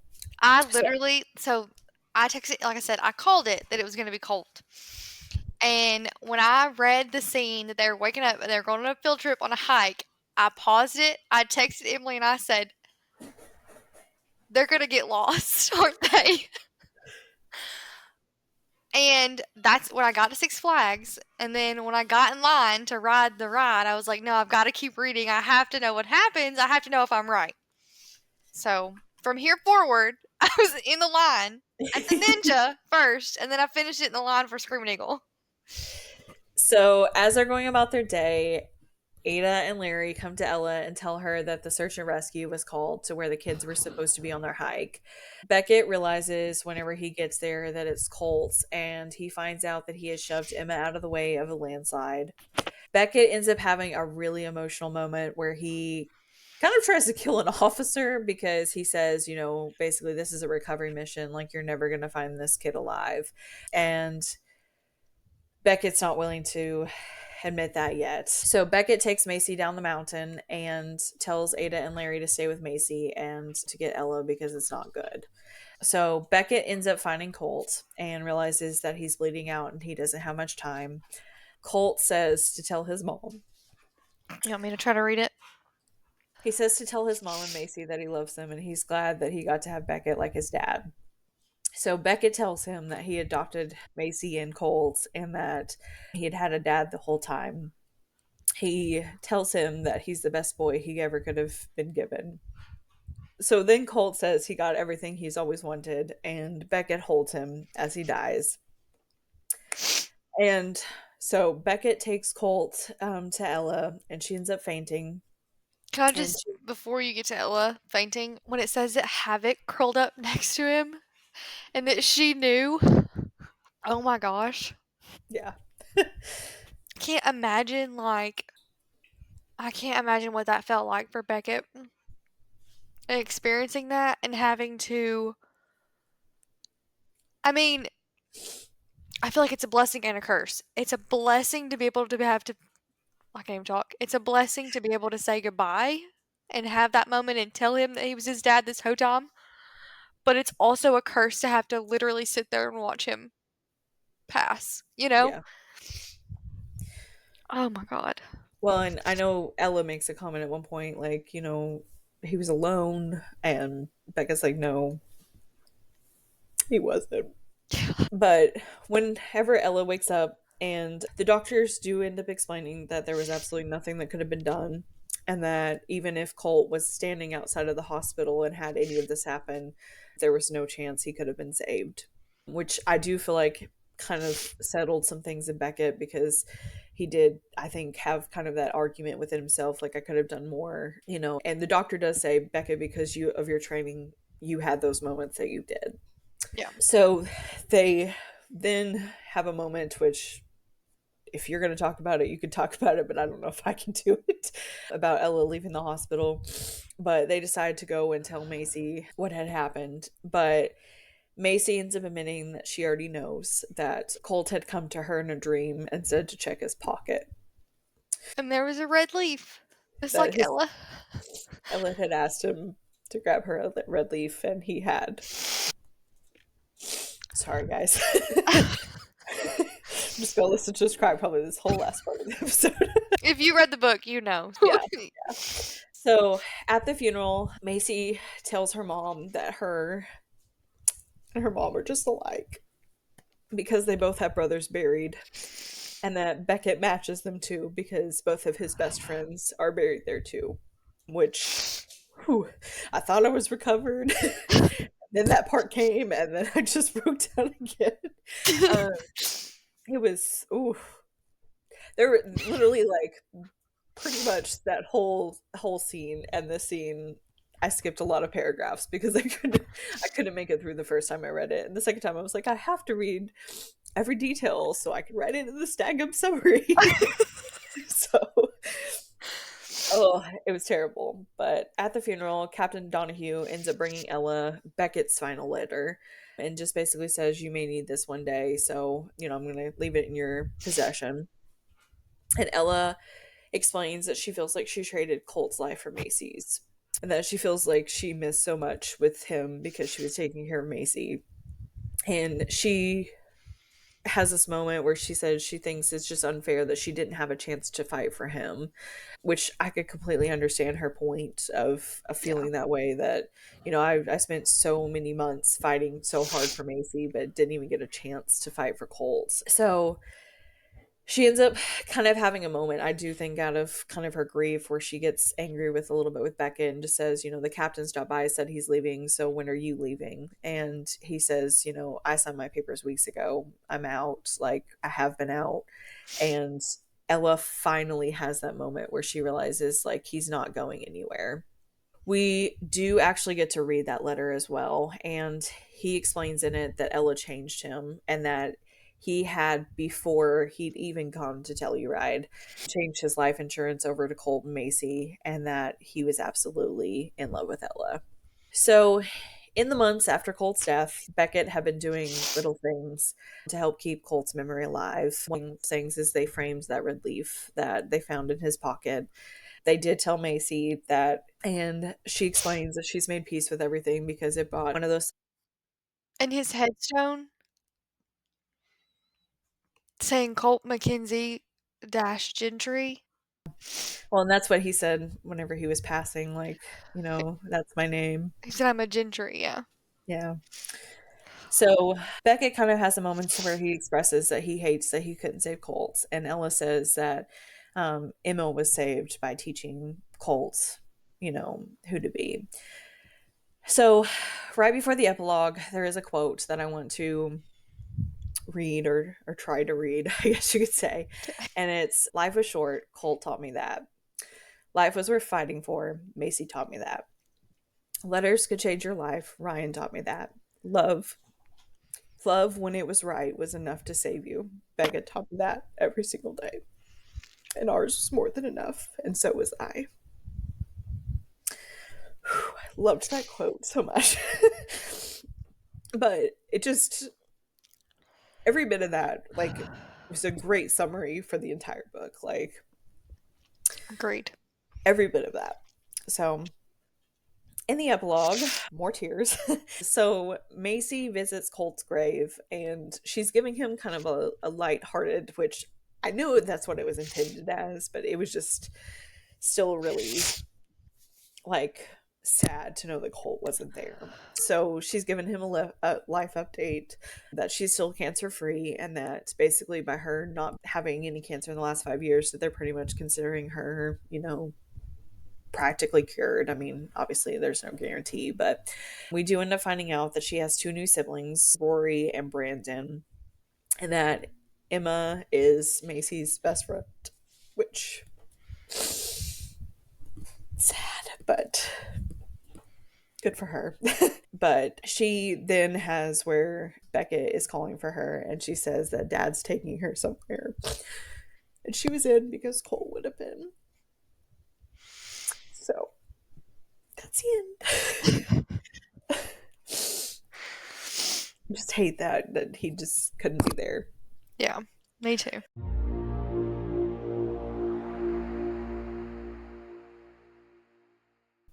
So, after very emotional last bits, what is your final thoughts and ratings? So I feel like we've done this a lot lately, and we don't typically do this, and let me just preface this by I don't give a book a rating typically until right now in this exact moment of the episode for that book. I more or less can tell you my opinion about it, and the rating doesn't quite mean as much to me, but this was a 5. This was absolutely a 5-star read. It's a beautiful romance, but exploring what it might be for a single mom in general, much less a single mom with a sick child, and then the sort of like military and grief side of that as well. Like it was just so beautifully written. And I loved like every single character too. Like there wasn't a single character that I thought like, oh, I'm not really sure why they're there, what they add to it. Like it was so well done. So it's definitely a 5-star read for me. I think if it makes you cry, I think it makes it better even, to be quite frank. I think Yeah. if it can hit you enough that you have an actual physical reaction to a book, that it deserves a good rating. So that's just my opinion. But what is yours? I'm going to guess that I probably know it, but also before I jump to you, again, Beckett is the standard, but go ahead. So my ranking starts at a 3 and goes up or down from there. And this is actually one of my 6-star reads for the year. Honestly, if I could give higher than that, I would too. To me, it was just this story. I could imagine someone's, I mean, even though it ended up the way it did, I can imagine literally every bit of it as someone's life. It was so real, so well written, and like you said, like there wasn't a character that why are they there kind of situation. Even like the coworker that Beckett, worked with. I mean, Havoc even had a good part of the story. I mean, like you were saying, the little bears that they had, like that had a good part of the story. Like there was maybe one or two parts that we could have added like a paragraph or two just to make it a little bit better, but to know that out of all of this book it was just a paragraph or two to make it better, it just that's just crazy. Especially, I mean, if you've listened to any of our podcasts, that's insane. That's not anywhere near where we usually go. So No, it's not. heck, we usually rewrite the whole story by the time it's all said and done. So to me, it was so well written that no matter who reads it, it's impossible to not have some kind of emotional reaction. I agree. Um, I mean, it's even if it's not hysterical like I did, it to me, like there was no way you cannot read this without having some kind of emotional connection because it was so well written. And even though we didn't get Colt as a forefront character or Macy as a full front character or anything like that, they were still so well written in the background that it made that moment so dramatic. And like Carly said, Colt was almost purposely let out to kind of think that, oh, like you kind of forget about this other child. So to know that you had that moment and it had this kind of reaction. I mean, this is my third time reading it. You know, we're kind of going over it, and this is Carly's second time. So I mean, to this point, to still have this kind of reaction, like, you know, and me reading it the second time, it was worse, I think, than the first time, because I was crying throughout the book because I knew it was coming. Yeah. So I mean, I can't even read the back of the book without crying anymore. So, I mean, it just, to me, I know that sounds crazy, but like, to me, that I had that much connection, it felt like I could have been there and could have been experiencing it myself with how well it was written, which I would love to, because Beckett was a part of it. But, you know, it Can just, I to be me, Ella? Well, I don't know if I want to be Ella. but it just, to me, like, it was such a great book, and I had been begging Carly to read it, and I know she probably hates me a little bit because it made her like sob, but it just, to me, like, it's one of the best books I've ever read, as far as collectively, with the storyline, the emotion, the character building, the development, the, I mean, just everything. No, I wholeheartedly agree, and I do not hate you for. I love a book that will emotionally destroy me, so I love a movie that will emotionally destroy me. I think it's good to have a good cry every once in a while. Oh, if this gets made into a movie, I, Oh, it needs to. well, I mean, her one book got made into a movie. It just got announced. So, That I mean, needs there's to a be made into a possibility. movie. Listen to me though. Speaking of Rebecca and devastating, I just told Emily this. I will not be rereading Fourth Wing to experience the emotional devastation of losing Liam probably ever again. Just- so, I don't know if I'll reread this one at some point. Probably so. I think this one, like, maybe because I saw it coming. And I only saw it coming because you had warned me like the child does die. If you hadn't Yeah. warned me that, I might not have seen it coming. But you need to be warned. So Yeah. it's Which I did not get any yeah, warning you had for no idea this going book. into Like, it. I had no idea. I was just like, oh, it's going to be a cute military romance. I've not read one of those before. I'm just going to try it out. And then I didn't read for probably 3 weeks afterwards. Like, I literally, I It's sent like you're voice memos. empty. Like it's like that's the 100%. best way to describe it. I was standing in line for the Screaming Eagle and I was just like I had no words. I was with a friend and I was trying to explain to her what's happening. I just read how I'm feeling and I was like, no, I feel like I'm just empty. That's where I'm at. Which But is crazy, because you know that's what Ella felt. So like, it's yeah, almost like you take on that emotion, and it's just like, yep. that's just crazy to me. That, and I mean, I've felt moments in books before, but like, to feel like, I mean, even after the second time, I just got through telling Carly, before we started recording this, I'm like almost in like a book slump, because I'm just empty. It sounds bad, and like, it's not a good thing. It's so emotionally wrecking that you just want to come back and read it again because it's such a good story. And I've seen multiple people like talk about the review of this, and their worst thing is I don't want to be responsible for wrecking your soul. Yeah. And like, but even if you can't make it through that 10%, the rest of the book is a great story. And I mean, it was so good. 6 star. All right. So, if you liked this episode or any of our other episodes, please subscribe to get access to bloopers, extra content, and more on Patreon. You can also find our free episodes that are published on the 1st, 3rd, and 5th, if there is one, Friday of each month. And that is on any podcasting platform that's available.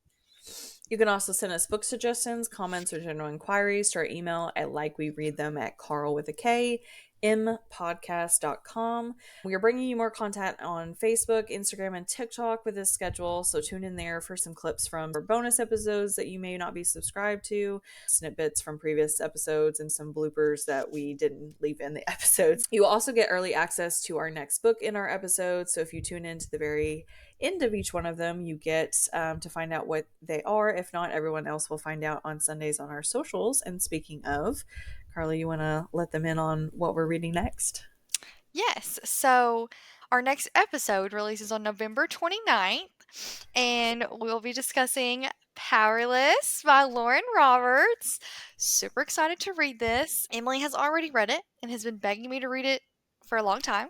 So, we're Mm-hmm. finally going to read it for the podcast. And let me go ahead and give you the blurb. So, Peyton, thief, ordinary, survivor. I've never been looked at like it's a privilege to be in my presence, an honor to hold my gaze, a gift to get a glimpse of me. Not until I met him. Kai, prince, elite, enforcer.